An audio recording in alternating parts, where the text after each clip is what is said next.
But what we really need to move on is sustainability. And sustainability has two parts to it. The first part is, with all the turmoil that's going on in the world, we should start thinking about what the city needs to do to be prepared for it. And when I went to that climate change talk, and there was some additional information beyond what Al Gore talks about in his movie, because people have started applying the climate change models to Oregon and even to the Rogue Valley. And we know, and I've forgotten the name of the organization, but it's the Transformed Headwaters, which is a local organization, highly regarded local environmental organization. They've started looking at these climate change models. Well, what we're facing, what everybody is facing, are two things.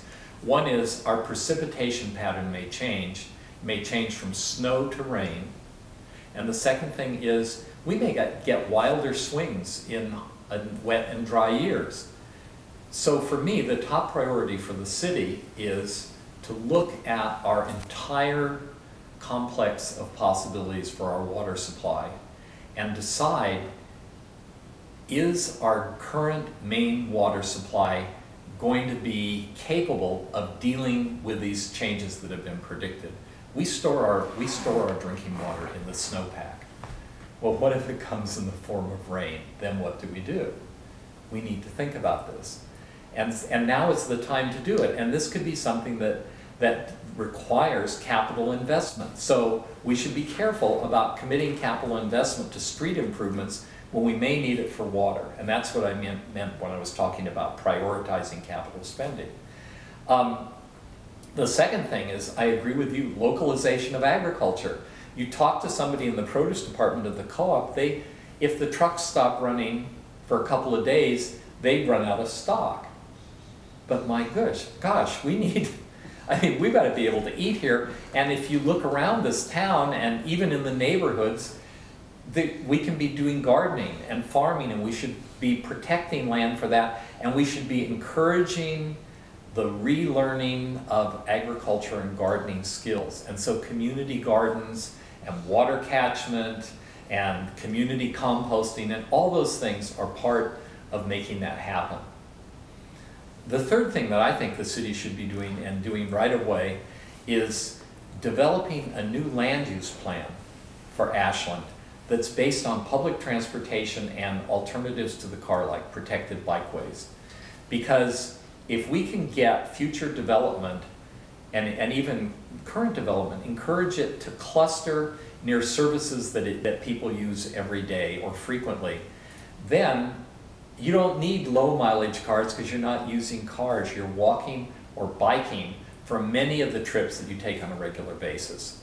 So that is like a fundamental way of going at some of the issues of energy shortages and of sustainability through design, rather than buying expensive technology, a new car or some other kind of thing. You get where people live together with where the services are provided. It also creates neighborhoods within the city, and there's a whole range of positive things it does.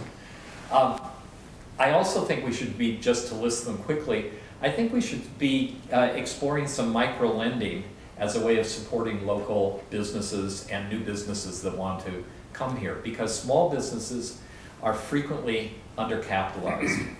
And so what happens is they go along, so long as business is flowing well, they're fine. But if there's a pause, like might happen next year, then they don't have the financial resources to weather the storm.